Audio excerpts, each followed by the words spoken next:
Hola, ¿cómo les va? Bienvenidas, bienvenidos. En esta oportunidad voy a hacer una introducción a la tragedia griega para brindarles a ustedes algunos elementos que espero que les sirvan para el análisis de las obras. Y para ello voy a tomar como punto de partida la obra de Aristóteles, la Poética, en donde Aristóteles hace su estudio sobre la tragedia y después de eso lo voy a complementar con algunas otras reflexiones y algunos otros elementos que, como les decía antes, espero que les sirvan a ustedes para abordar los textos.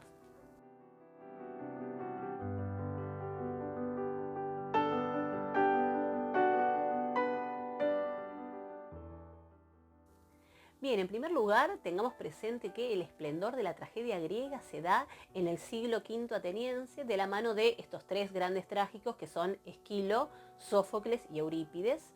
De modo que, eso es un primer elemento contextual a tener en cuenta.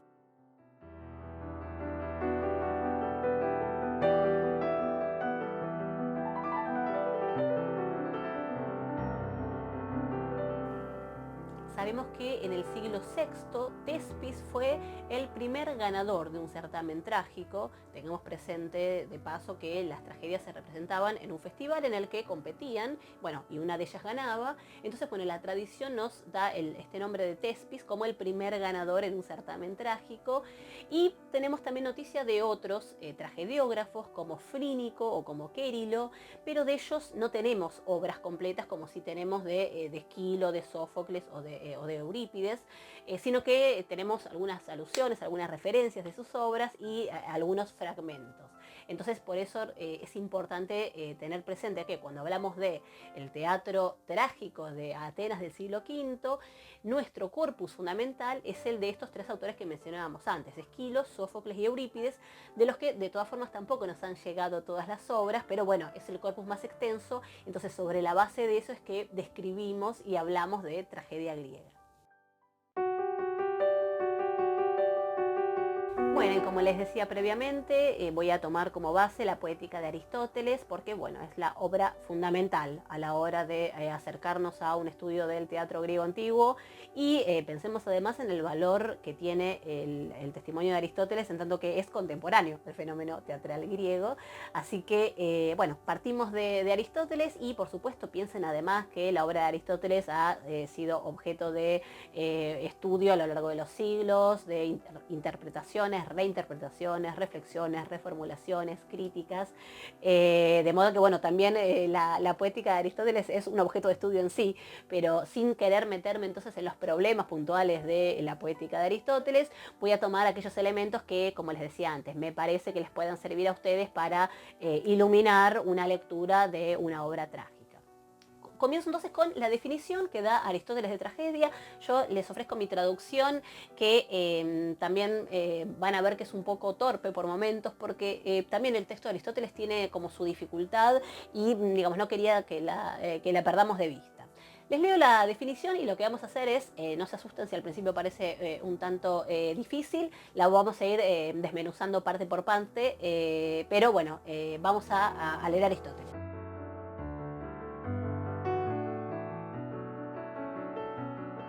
Bien, en el capítulo 6 Aristóteles nos da su definición canónica de tragedia, que es la que les comparto acá. Dice Aristóteles que la tragedia es imitación de una acción elevada y completa, que tiene cierta extensión, con un lenguaje sazonado, con cada una de las especies de sazonamiento por separado de acuerdo con las distintas partes, actuando y no por medio de una narración, y que a través de la conmiseración y el temor produce la purificación de esos afectos. Vamos entonces a analizar esta definición. Cuando Aristóteles nos habla de esta imitación, nos está usando en griego el término mimesis y se refiere básicamente a una idea que es que todo arte es mimético, ¿sí? No pensémoslo en un sentido peyorativo como lo podría ver Platón, en el sentido de que el arte es copia de la realidad, pero sí nos está hablando Aristóteles del hecho de que la tragedia lo que hace es copiar. ¿Qué es lo que copia? Acciones que son posibles, que los hombres pueden llegar a realizar. Bien, lo segundo a destacar es que dice que la tragedia es imitación de una acción elevada otra posible traducción para ese término, que es pudaios, es seria, una acción seria. Acá básicamente está estableciendo una distinción con la comedia, que es imitación de cosas que son risibles. Bueno, en el caso de la tragedia, las acciones que se imitan son elevadas. Bien, fíjense que luego habla de que es una acción que además de elevada es completa.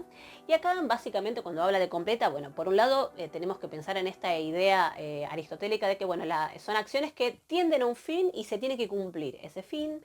Y más adelante en la obra Aristóteles va a decir que esta acción tiene que ser completa, es decir, entera. Y cuando se refiere a entera, básicamente lo que dice es que tiene que tener un inicio, un medio y un fin, y eso tiene que darse de manera coherente. O sea, ese inicio, ese principio, ese medio y ese fin tienen que estar relacionados de manera lógica. Tiene que haber una relación de causa y consecuencia entre uno y otro, ¿sí? No puede ser algo inorgánico. De hecho, va a hablar de, bueno, de que la belleza que podemos encontrar en una obra trágica se da por una armonía y un orden de estos elementos. Bien, luego cuando habla de este lenguaje sazonado, básicamente acá se está refiriendo a un lenguaje que tiene ritmo, que tiene armonía. Y, digamos, se los pongo en relación con la siguiente parte que dice, con cada una de las especies de sazonamiento por separado de acuerdo con las distintas partes.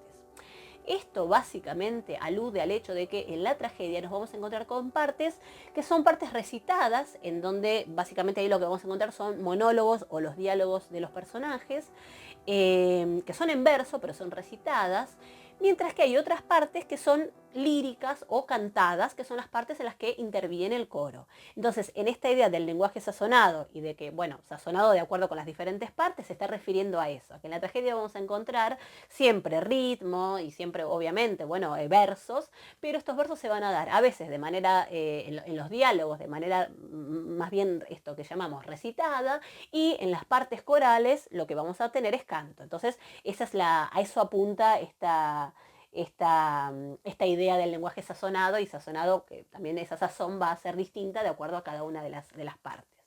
Bien, luego menciona que la tragedia se desarrolla actuando, y ahí utiliza el verbo griego drao, que quiere decir hacer, que es lo que, bueno, da nuestra palabra castellana drama.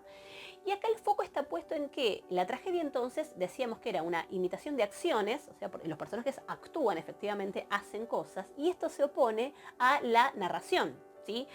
Pensemos que entonces acá la contraposición se da, por ejemplo, con la épica. La épica, por ejemplo, la épica homérica es narrativa. Si bien tenemos, por supuesto, a cada tanto parlamentos de los personajes, ¿no?, que hablan en primera persona, pero la épica es narrativa, o sea, tenemos a un narrador que nos va contando qué es lo que hacen los personajes. En la tragedia no, en la tragedia los personajes actúan.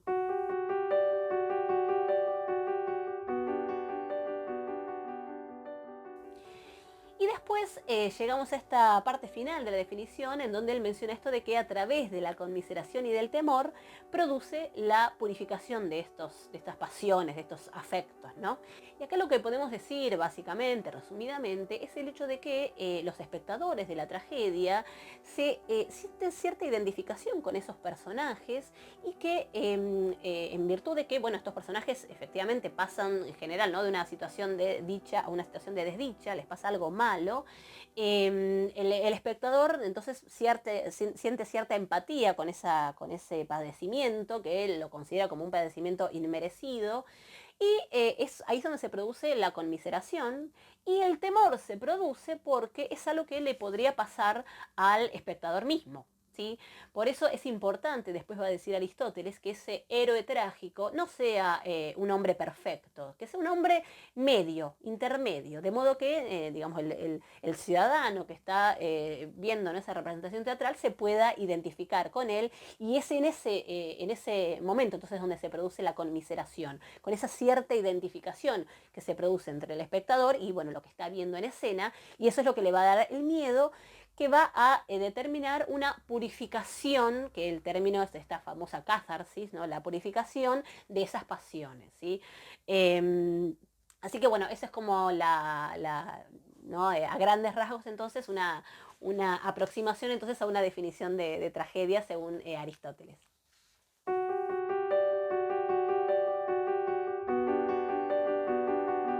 Bien, Aristóteles Aristóteles en la poética nos va a hablar también de 6 elementos que son constitutivos de la tragedia, que son los siguientes. En primer lugar, la trama, en griego eso se dice mythos, los caracteres, en griego es ese, el pensamiento, dianoia, la expresión lingüística, que es lexis, el espectáculo, opsis, y la música, que en griego se dice melos.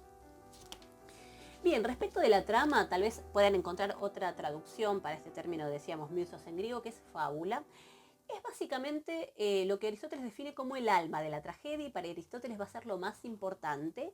Y es básicamente la composición de las acciones mismas, ¿no? La organización de las acciones, la estructuración de estos hechos, que como ya veníamos diciendo también, tiene que ser algo orgánico. Esa estructura tiene que ser orgánica. De hecho, Aristóteles da la comparación con un ser vivo. O sea, nada tiene que sobrar en esa trama, y las partes de esa trama tienen que estar relacionadas de manera verosímil y de manera necesaria.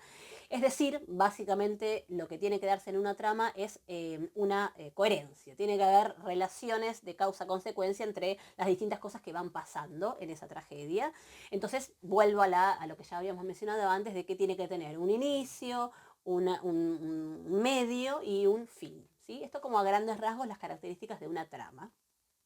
Luego, bueno, aparecen los caracteres, que básicamente son los personajes, que son los sujetos que llevan a cabo esas acciones, que ostentan determinados modos de ser.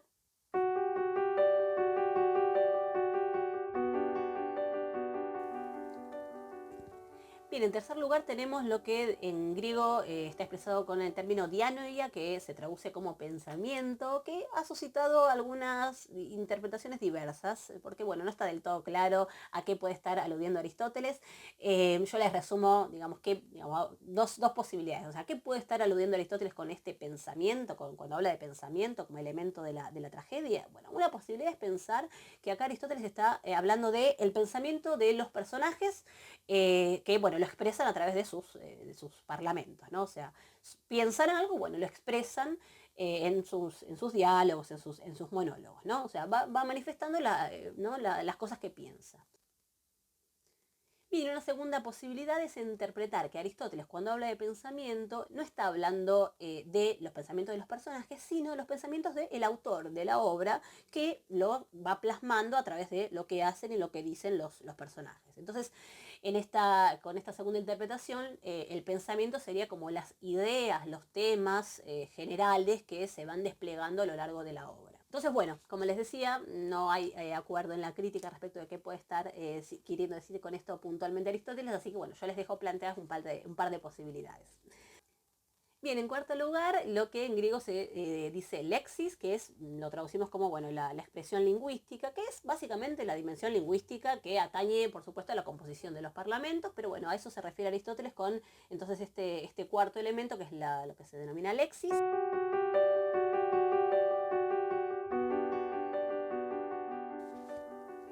Bien, y llegamos a los dos últimos elementos, que son el espectáculo y la música, que, bueno, decíamos, ¿no? En griego opsis y melos, de los que Aristóteles dice que son prescindibles, porque lo que considera Aristóteles es que, en tanto que la tragedia puede ser leída y no necesariamente representada, estos dos elementos pueden no estar y aún así generar la conmiseración y el temor para producir la catharsis, que bueno, es el fin último de la tragedia, y que bueno, entonces estos elementos son, como decíamos, prescindibles. De modo que, resumiendo, para Aristóteles el elemento más importante de la tragedia es lo que decíamos que es la trama, el mythos. Le siguen en importancia los personajes y el pensamiento y bueno, la expresión lingüística, que en realidad, bueno, estos elementos también están relacionados. Y bueno, para él el espectáculo y la música, en tanto que bueno, están en vinculación con la representación propiamente, los considera elementos menores que prescindibles, habíamos dicho. Por supuesto que de todo esto que yo les acabo de comentar hay interpretaciones de todo tipo, e incluso hay muchas críticas respecto de si efectivamente Aristóteles desdeña tanto el espectáculo o no. Porque bueno, uno puede de hecho encontrar en otros momentos de la obra, de la poética, en donde, bueno, Aristóteles da cuenta de la representación teatral propiamente, del espectáculo. De modo que, bueno, se pone en duda, bueno, hasta qué punto debemos tomar tan categóricamente esta expresión de que es desdeñable, es despreciable el espectáculo. Ya les digo, tomen estos elementos en tanto que les sirvan para el análisis, no para problematizarnos ahora estos temas que, por supuesto, como les decía, han sido objeto de numerosas interpretaciones.